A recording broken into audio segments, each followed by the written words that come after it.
자, 총선 이제 8일 남았습니까? 8일 남았네요. 네. 그죠? 다음 주 수요일이고. 사전 투표 기준으로 하자면 4일밖에 안 남았네요, 이제. 사전 투표. 금요일부터 금요일입니다. 시작이니까. 금요일이죠. 예. 오늘 뭐 포함하면 3일. 금방이에요. 네. 이렇게 투표하는 날이 며칠 안 남았는데 아무런 분위기도 느껴지지 않는 선거는 처음인 것 같은데. 그래서 저희가 말만 특집인데 한 분만 더 모신 겁니다. 세 분의 오늘은 여론조사 전문가를 모셨습니다. 리얼미터 이택수 대표 나오셨고요. 네, 안녕하세요. K스틸 컨설팅의 이상일 소장 나오셨습니다. 네, 안녕하십니까. 어제 늦게 일어나셔서 못 오신 한국 여론연구소 이은희 소장 나오셨습니다. 네, 안녕하세요. 네. 어제도 세 분으로 하려고 했는데 네. 소장님이 거부해가지고 그냥 특집이라고 말을 하다가 특집이라고 말도 못하고. 공교롭게 다 이씨네요. 좋습니다. 자, 주제 오늘 몇 가지 다뤄보려고 하는데 하나는 이 비례정당, 정치 고관여층은 비례정당이 뭔지 어느 정도 이해했고 그리고 어떤 정당들이 있는지도 알고 있는데 고관여층이 아닌 분들은 여전히 비례정당이 왜 나왔는지 그리고 이름들도 헷갈려서 구분이 안 갑니다. 아직도. 그래서 비례정당이 변수가 될 수 있다. 다들 알 것 같아도 모른다. 네. 리얼미터 조사에서도 여실히 드러났지 않습니까? 그렇습니다. 그 당명 앞에 설명을 빼면 예. 지지율이 또 한 많이 10% 정도 떨어진다든지. 예.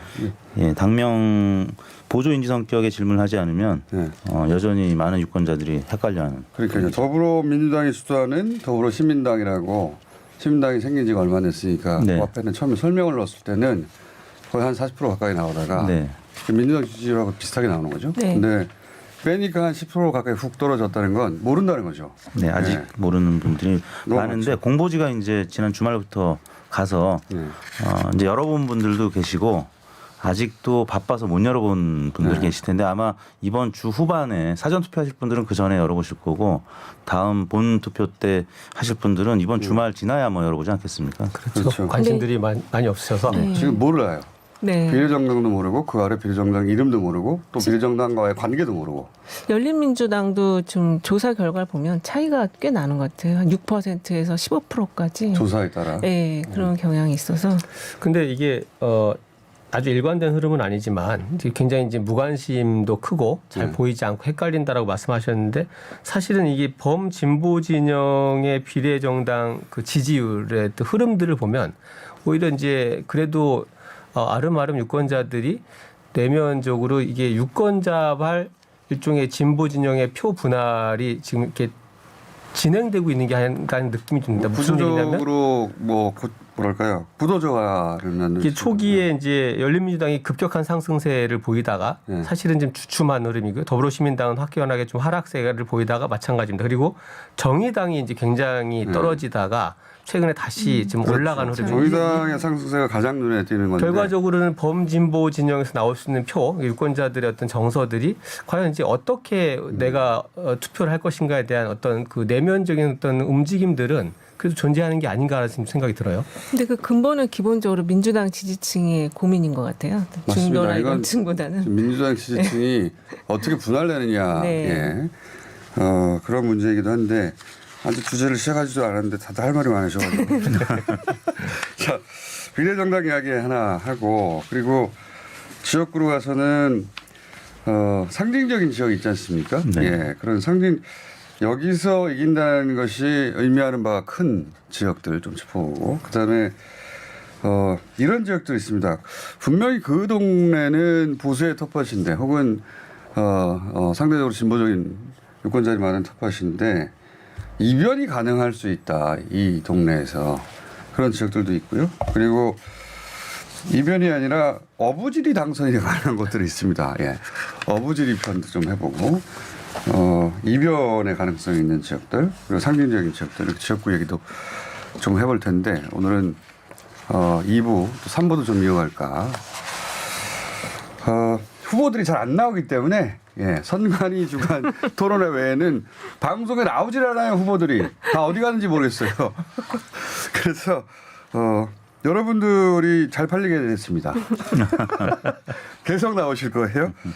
아침 시간 비워주시고. 자, 비례정당 얘기를 다시 시작해보면 민주당의 고민은 대통령의 지지율도 높고 민주당의 지지율도 가장 좋은 흐름인 편인데 비례정당인 더불어시민당에 대해서 아직도 관련이 있다는 걸 모르시는 분들이 많다. 이게 가장 큰 고민일 것 같고 두 번째 고민은 민주당 지지층이 열린민주당과 나누어지고 또 그중에 정의당, 진보정당에 표를 주시는 분들 꼭 있거든요. 예. 그분들이 점점점 늘어나고 있다. 뭐 그런 거죠. 민주당 관점에서 고민을 한번 풀어볼까요, 먼저? 네, 일단 뭐 구체적인 수치를 얘기를 하는 게 좋을 것 같아서요. 네. 리얼미터가 이제 YTN 의뢰로 저희가 지난 월요일부터 금요일까지 전국 18세 이상 유권자 2,521명을 대상으로 조사한 내용인데요. 95% 신뢰 수준에서 플러스 마이너스 2.0% 포인트의 표본 오차였습니다. 전화 면접과 자동응답 혼용 방식이었고요. 중앙선거위원회자 말하게 해가지고 홈페이지를 참고하시면 되겠는데요. 그냥 홈페이지만 참고해서 이러면 안 될 것 같고. 네, 네. 법 개정을 이제 저는 수치를 인용 안 20대 하고 총선에서 있습니다. 해주시면 될 것 같은데요. 귀찮아가지고. 그 지난주 더불어민주당 지지율이 43.2%였는데 네. 비례정당 지지율에서 제1위성, 제2위성 정당 지지율의 합이 9% 정도 됐습니다. 더불어 시민당이 35%가량 됐군요. 그다음에 열린민주당이 14%, 그래서 합치면은 한 6% 정도 됐습니다. 25, 그러면 35가 아니고 25. 네네. 그러면 한 7%포인트가 이제 증발한 건데 증발한 거죠. 한편으로는 당명이 익숙치 않아서 그런 것도 있고요. 지난주에 더불어시민당 같은 경우는 공약 번복 때문에 조금 논란이 돼서 공약 증발한 번복은 측면이 아는 있죠. 사람이 별로 많지 없어요. 않아요. 예. 그것 때문에 7%가 맞았다는 건 말이 안 되고. 미래통합당은 28.8%였는데 25%, 3.8%포인트 낮은 수치입니다. 그러니까 결론적으로는 더불어 민주당 지지율이 조금 더 빠진 상태고요. 정의당이 이제 반면에 8.5%로 비례 정당 지지율이 많이 올랐고 국민의당 4.7%로 역시 소폭 올랐습니다. 예. 수치는 이제 말씀하셨으니까 현상을 해석하자면 더불어 민주당이 주도하는 더불어 시민당이라고 했다가 앞에를 빼니까 모르는 거예요. 예. 그렇죠. 이 당명은 열린민주당이 더 익숙하죠. 예. 민주당이 뒤에 들어가 있으니까 더불어는 풀네임으로 말하지 않았다 네네. 보니까 시민당이 아직 익숙치 않습니다. 시민당이 민주당인지 모르는 분들이 그만큼 많다는 거고 이거는 그 민주당에서는 굉장히 고민이죠. 왜냐하면 투표용지는 안 써져 있거든요. 투표용지는 그게 없거든요. 그렇죠. 그럼 없다면 사람들이 그만큼 한 10% 움직일 만큼 헷갈린다는 얘기니까 짧은 시간 내에 그게 가능하겠는가 알려줄 수가 있겠는가. 그리고 그동안에는 열린민주당 의원들의 발언이 좀 더 셌죠. 세기도 하고 선명하잖아요. 선명했고요. 그 부분인데요. 결국 이제 미래한국당도 마찬가지입니다. 그러니까 결국 미래한국당, 더불어시민당 이 두 비례 정당이 그 거대 정당의 이제 공식 예. 뭐 연결 정당인데 이쪽의 어떤 그 선거운동 움직임들은 그렇게 크거나 활발하지가 않아요. 그러니까 활발하지 않을 수밖에 없는 게 이분들은 다 직능단체나 분야 전문가라 사실은 애초에 일반인들이 모르는 분들입니다. 대부분. 예.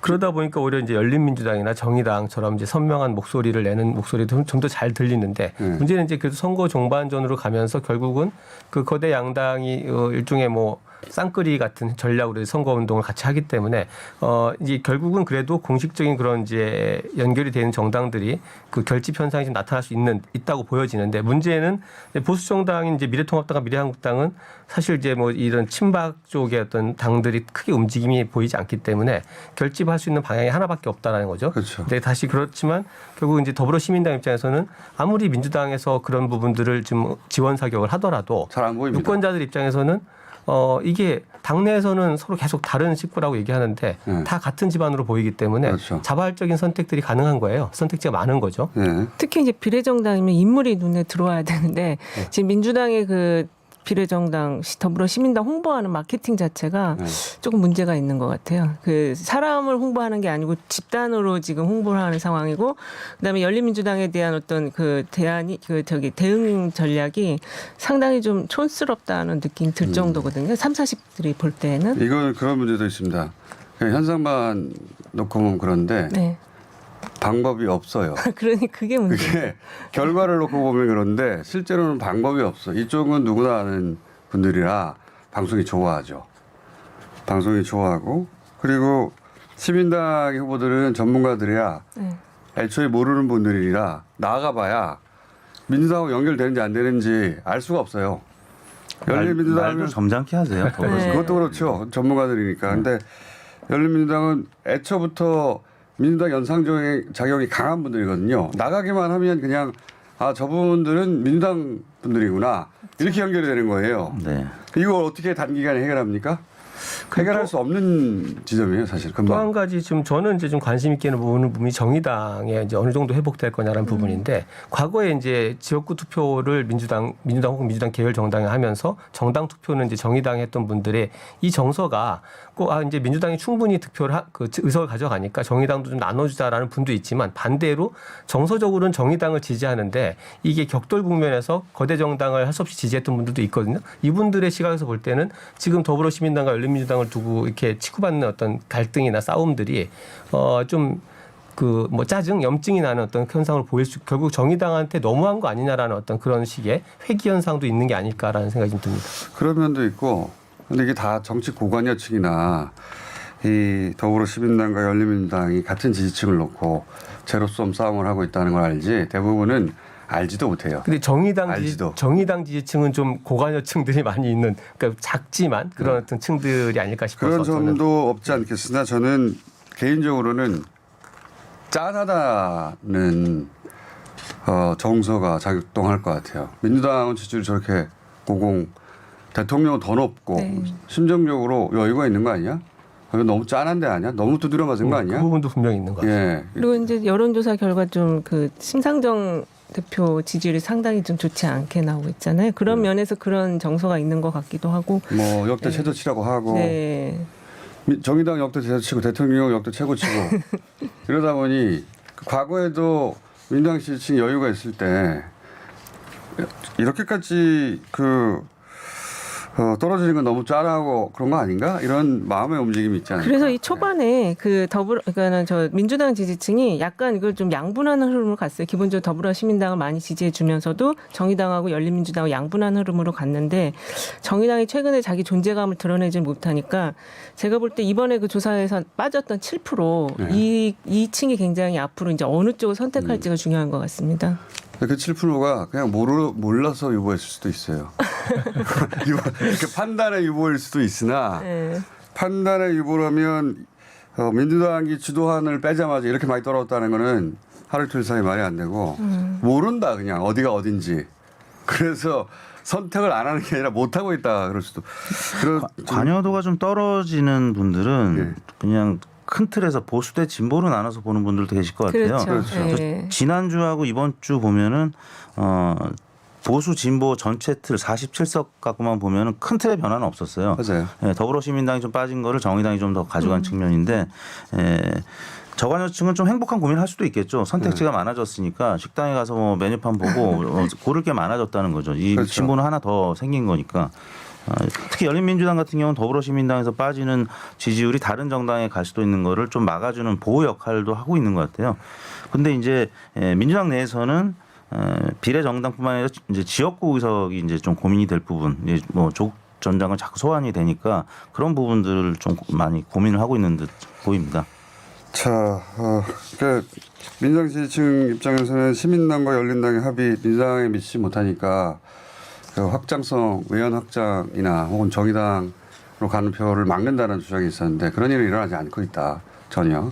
지지층만 나눠지니까 민주당 지도부에서는 아주 고민이 많을 것이고 열린민주당 입장에서는 그 표를 확보 짧은 시간에 해냈으니까 마케팅의 승리인 것이죠. 그렇죠. 사실은. 예. 특히 지난번에 그 펀드 갑자기 예. 확보하면서 더 이게 더 강해진 것 같아요. 총알이 있어요. 네. 선거에서는 총알이 있어요. 좀 약간 깜짝 놀랐어요. 예, 총알이 있으니까. 자, 미래한국당은 단 하나의 고민인 거죠. 미래통합당이 미래한국당이다. 네, 그렇습니다. 이거를 알리는데 주력해야 되는 것이고. 근데 여기도 벌써 한 달, 두 달 가까이 됐는데 아직도 모르는 사람들이 있는 거죠. 네. 예. 그리고 3%를 넘어갈 것 같은 정당이 지금으로 보면 국민의당하고 민생당 둘 다 가능성이 있는 것 같습니다. 네. 네. 그죠? 그렇죠. 민생당은 뭐 비례대표 투표용지 제일 위에 있기 때문에 네. 3%를 넘는 게 유력해 보이고요. 문제는 이제 친박신당, 우리공화당, 또 민중당 뭐 등의 계열입니다. 지금 여론조사에서 대부분 1%나 2% 초반 나오는데 부동층, 그러니까 무당층을 제외하고 뭐 기타 정당 제외하고 3% 미만 뭐 봉쇄 조항에 해당되는 정당 제외하면 뭐 3%를 넘어야 되는데 3% 넘지 못하거든요. 그래서 이 정당들이 지금 한 석을 가져갈 수 있을지. 친박신당 같은 경우는 홍문종 의원이 기호 2번입니다. 그리고 우리공화당은 서청원 의원이 기호 2번이기 때문에 이분들이 과연 당선권에 들어갈 수 있는지가 이제 관심의 대상이죠. 이게 이제 3% 그러면 되게 숫자가 작아 보이는데 지금 이번에 이제 총선 유권자가 전체로 딱 4천만 명 딱 그 됩니다. 그러면 실제로 100만 명이 넘어야 되죠. 뭐 네. 투표율 만약 50% 그냥 계산 간단하게 잡더라도 그러면 이제 3%면 60만 표 60만 이상을 명. 얻고 투표율 좀 올라가면 한 70만 표 이상 얻어야 되는데 역대 최근 총선에서 비례정당 의석을 가져간 정당은 대부분 4개에서 그쳤어요. 이제 유일하게 그 2008년 18대 총선에서 6개 정당이 비례의석을 나눠갔습니다. 그 당시에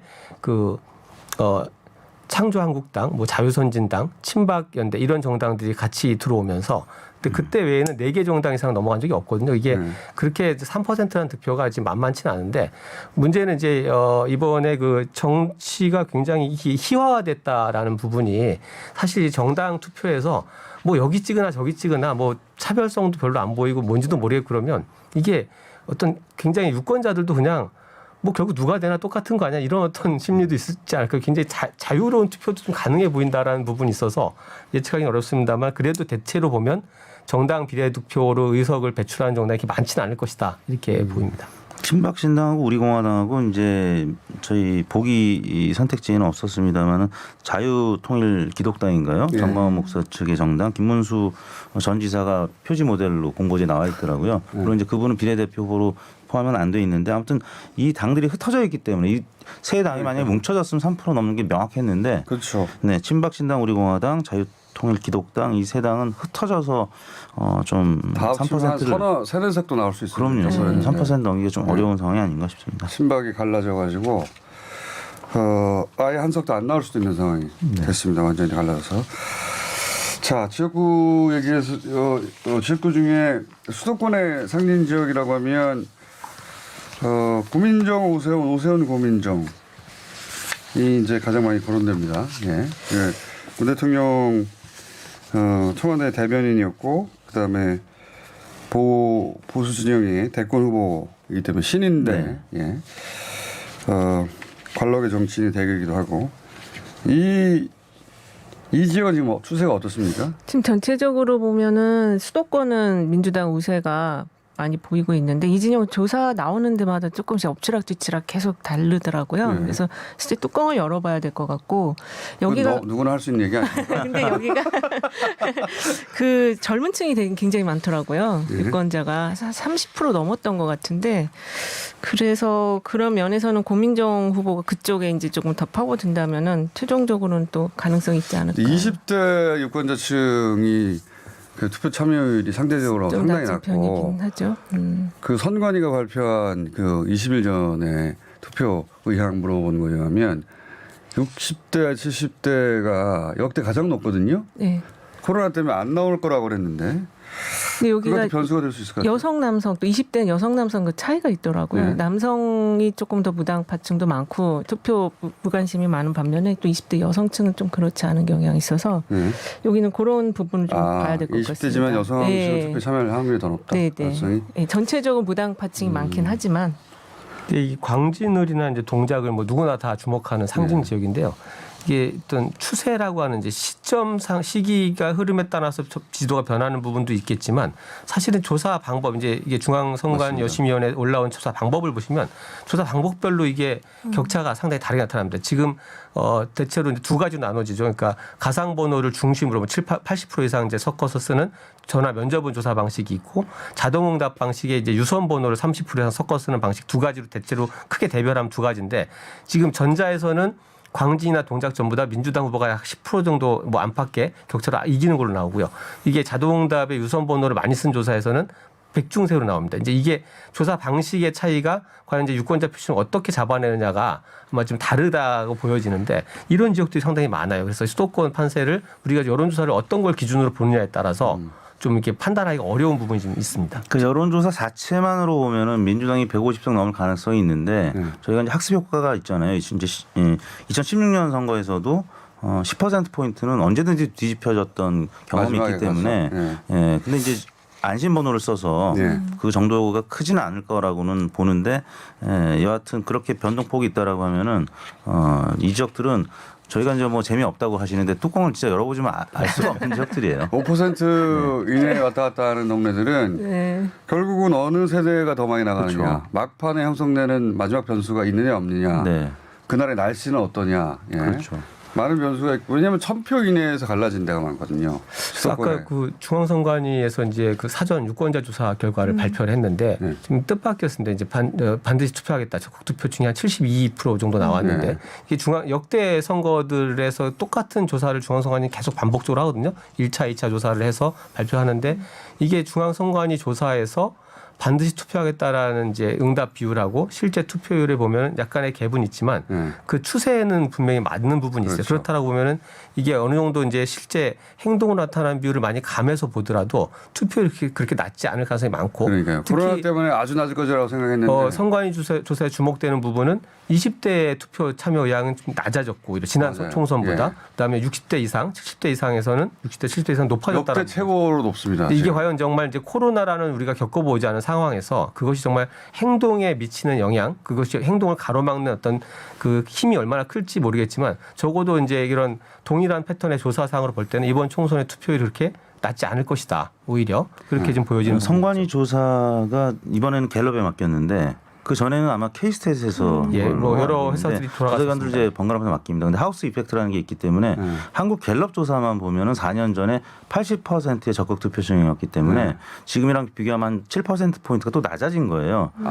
선관위 조사만 보면은 8% 높아졌는데 갤럽 조사만 보면 낮아진 겁니다. 여러 그래서 저는 조사를 직접 운영하다 보니까 다른 회사에 조사한 것에 민감하군요. 그건 또 보도도 나왔습니다. 그래서 제가 볼 때는 58%의 투표율은 미치지 못할 것 같고요. 뭐 잘해야 55% 같고요. 사전 투표율이 막 던지고 이제 사전 투표율은 자기들이 왔다는 게 이겁니다.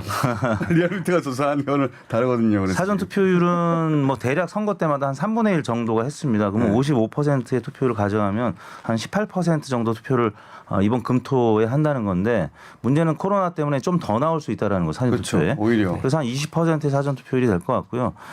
본 투표에서 또 만약에 더 이제 많이 하게 되면 뭐 60% 가까이 되겠지만 제가 볼 때는 본 투표는 좀 줄어들고 사전 투표가 좀 늘어나지 않을까. 그런데 이틀이나 있을 거 아니에요. 네. 이틀, 특히 토요일이 끼어서 완전 하루 종일 그러니까 투표율이 한 총 3일 정도가 거의 완전히 그렇죠. 확보된 것과 마찬가지라 생각보다는 덜 낮아질 수 있다. 세 번의 기회가 있으니까. 선관위 조사에서 제가 이제 관심을 가졌던 거는 연령대별 증감인데 40대가 13.8%가 늘어났어요 지난번보다. 맞아요. 그러니까 네. 상대적으로 연령대별 증감률을 보면 40대가 가장 높았고 그 다음이 30대입니다. 그래서 투표율은 낮아지겠지만 연령대별 증감률에 있어서는 30, 40대가 조금 높아진 측면, 20대는 좀 줄어들었고 뭐 5, 60대도 늘어나긴 했는데 30, 40대보다는 좀 적거든요. 그런 측면을 좀 봐야 될 것 같습니다. 자, 이런 예측들이 선거 전에 저도 무수한 선거를 지켜보았습니다만 전문가 예측들이 맞은 경우를 별로 본 적이 없어요.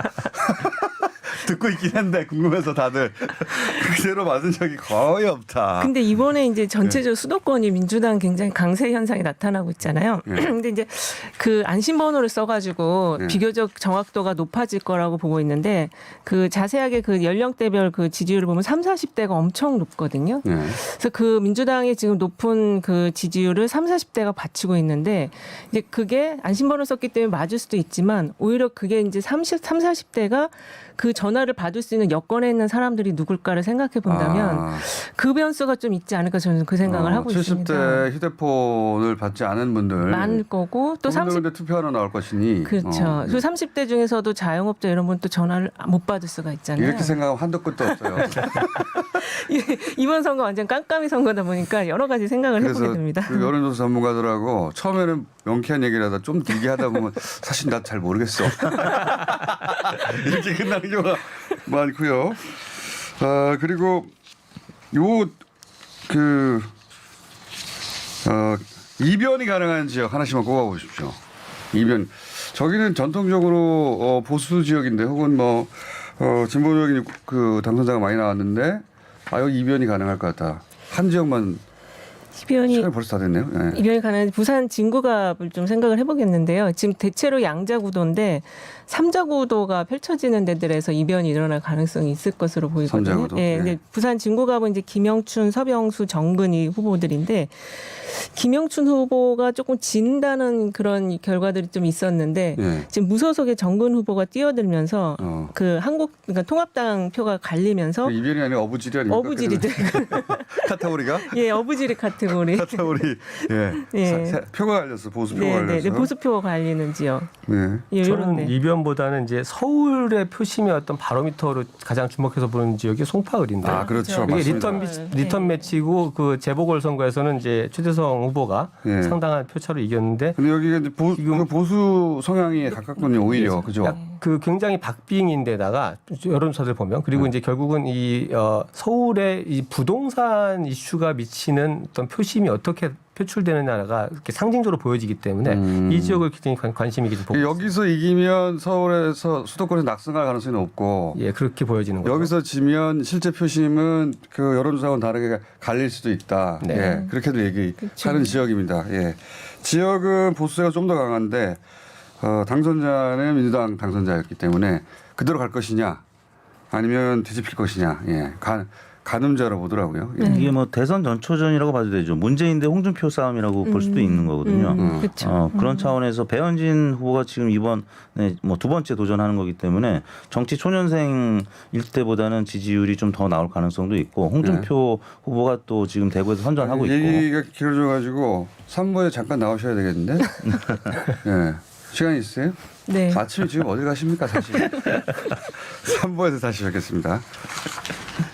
여론조사 전문가들과 총선 분석 중입니다. 이택수 대표 나오셨고 이상일 소장 나오셨습니다. 이은영 소장님도 오늘은 나와주셨습니다. 감사하게. 자, 어떤 얘기하고 있었냐면 어부지리 얘기하고 있었습니다. 예.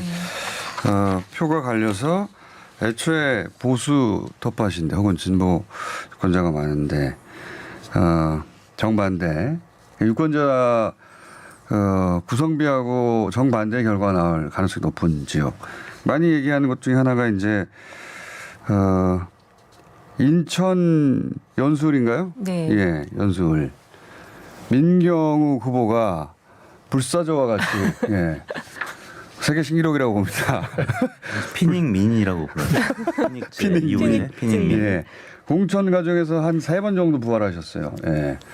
3-4번 부활하셔서 마침내 후보가 되었는데 이 지역은 전체적으로 진보세가 더 강한데 민주당과 정의당 정의령 민주당 후보와 정의당 이정미 후보가 그 한 반반까지는 아니어도 예.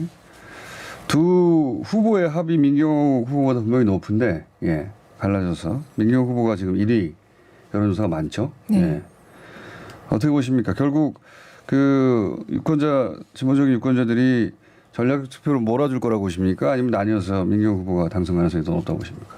최근 들어서는 지난 일요일 날 KBS가 학문리서치에 의뢰한 조사인데 여기서는 동률로 나온 것 같아요. 두 네. 후보가 소수점 한 자릿수까지. 민경욱 똑같이 후보하고 나왔죠. 정일영 예, 민주당 민주당하고 민주당과 통합당이 지지층 좀 그 결집하고 있다 이렇게 보여지는 거죠. 네, 그래서 전략적 투표를 좀 할 가능성이 보였는데, 근데 이제 여하튼 다른 많은 조사들은 민경 후보가 지금 경합 우세 쪽으로 맞습니다. 나오고 있기 때문에 이 부분은 단일화가 안 되면은 어부질이 가능성이 좀 높은 지역이 아닌가 싶습니다. 근데 결국 단일화는 안 될 것으로 그렇죠. 보여지잖아요. 예. 후보 단일화는 아니라는 것 아니죠. 같아요. 예. 더욱이 그렇죠. 여론조사가 지금 팽팽한 쪽으로 가고 있기 때문에 단일화 가능성은 점점 이게 멀어지고 뭐 있다. 전국적으로 이제 예를 들면 과거처럼 그 민주당과 진보정당, 정의당 사이에 이제 여러 가지 그 협의나 단일화가 이루어졌다라고 하면 유권자들도 거기에 맞춰서 좀 전략적 투표가 가능한데 이번에는 이제 그런 흐름이 없거든요. 그리고 이정미 후보가 이제 그냥 인지도만 가지고 나오는 어떤 이제 여론조사상 지지율이 아니라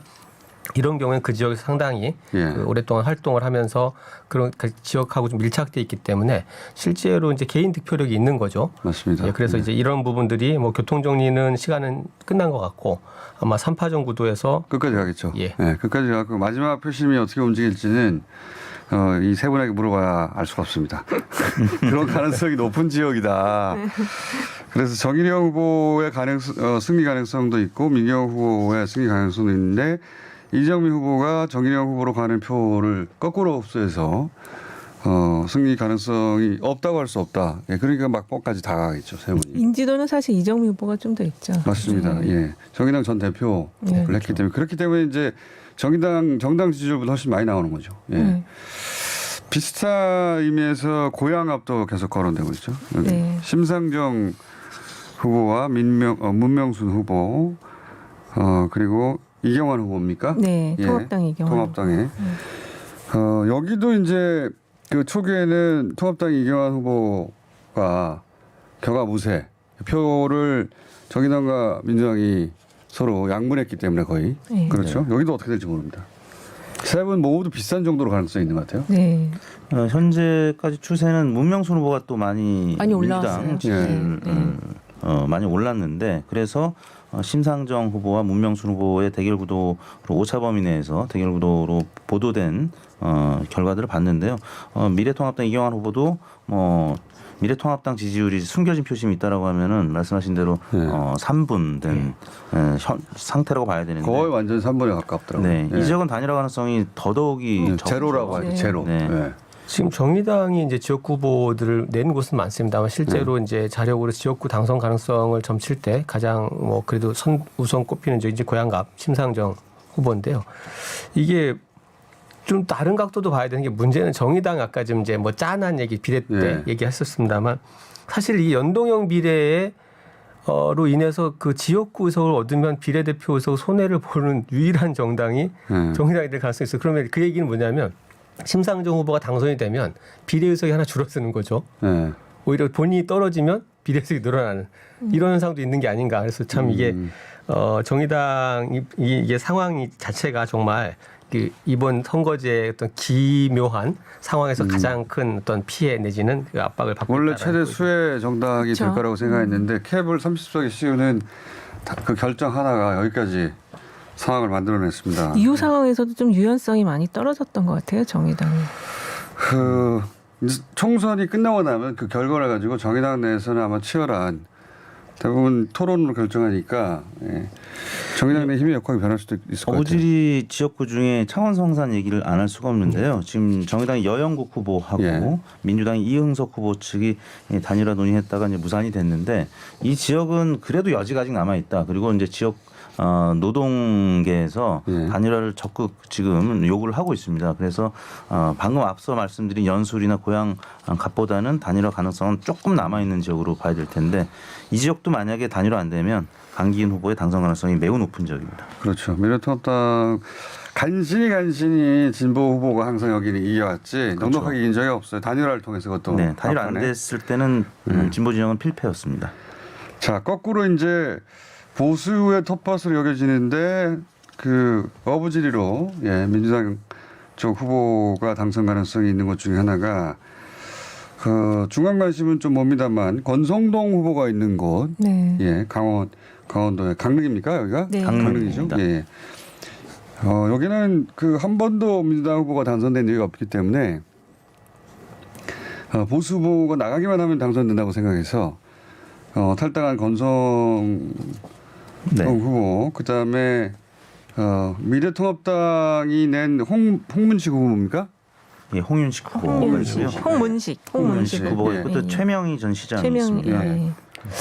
세 분의 보수 후보가 지금 나왔어요. 네, 뭐 20%대 안팎으로 세 분이 다 그렇게 가져가시죠. 세 분이 모두 20%를 가져가가지고 네, 네. 여기서 만약에 민주당 후보가 당선된다면 진정한 어부질이다. 예. 그렇죠. 3파전이 아니라 4파전. 그 보수 후보끼리 3파전이 벌어졌어요. 예. 춘천 MBC랑 KBS 자료 조사 결과 보면은 24.8%로 간신히 이길 수 있게 지금 나오더라고요. 진정한 어부질은 여기서 나올 수도 있다. 예. 묘하게 강릉은 예전부터 이제 뭐 정당의 깃발이 뭐냐보다는 예. 그 지역에서 가장 그 밀착된 후보가 누구냐. 예전에도 뭐 탈당해서 무소속으로 당선된 경우도 굉장히 많은 지역에 뭐 맞습니다. 최현희 예. 의원 기억나는 것만 해도 예. 그렇기 때문에 결국은 이게 그 강릉의 유권자들 눈에는 사실 정당 깃발이 중요한 게 아니라 누가 가장 이 지역에 예. 뭐 예를 들면 이 지역이 나은 사람이냐 뭐 이걸 가지고 좀 판단하는 게 아닌가 싶어서 되게 이제 그래서 흥미로운 선거전이 벌어지고 있습니다. 미래통합당의 공천 후보가 2위도 아니고 3위를 하고 있으니까요. 아예 3위, 4위도 나오고 있으니까 굉장히 특이한 그렇죠. 네. 그 얘기는 양상입니다. 결국 뭐 정당 지지세하고는 별 상관이 없다라는 얘기죠. 예. 한 그 좀 과장된 표현을 쓰자면 건국 이래 여기서 민주당 후보가 당선된 적이 없는데 처음으로 당선 가능성이 20%대로 있다. 네. 20%대로 당선되면 자 그리고 또 어부지리 진보 지역이, 지역인데 저 무소속 후보가 출마하면서 예. 보수가 어부지를 얻으신 데가 동대문. 아 그렇죠. 예. 여기도 그렇습니다. 여기서 청년 그 전략공천이라고 하는 장경태 후보가 네. 민주당 공천을 받았는데 이 지역에서 삼선 민병도 후보. 민병도 후보, 지명도 있는 분, 게다가 통합당에서도 이해운 후보, 지명도 있는 후보가 네. 나와서 동대문이 손쉽게 민주당의 승리로 끝날 것만이 같았는데 그렇지 않고 3파전으로 가고 있습니다. 예. 네. 장경태 후보가 최근 들어서 많이 지금 치고 올라가고 있어서 네. 장경태 후보하고 이해운 후보의 지지율이 비슷한 수준으로 나타나고 있습니다. 예. 그런데 이제 민병도 후보의 득표력 상당하죠. 예, 네. 무시할 수 없어서 그렇죠. 거기 지역 밀착형으로 여기가 오랫동안 이해운 후보가 이제 서초에서 의원을 지내다가 이제 네. 지역을 옮겨라 험지 출마 요구를 받고 동대문 갔는데 만약에 이런 3파전 구도에서 당선이 된다면 정말 또 수도권 내에서의 큰 그렇죠. 이변이 이변이 되는 것이죠 여기도. 예. 자 본인들이 관심 지역이 아직 등장하지 않았다고 실망하지 마시고 화도 내지 마시고 내일 또 나옵니다 이분이. 계속 선거 당일까지 계속해서 오전에 여러 지역들을 짚어보겠습니다. 자 오늘 여기까지 해두고 아침 시간을 빼주시기 바랍니다. 리얼미터 이택수 대표, K스탯 컨설팅 이상일 소장, 한국여론조사연구소의 윤영 소장이었습니다. 감사합니다. 네, 감사합니다.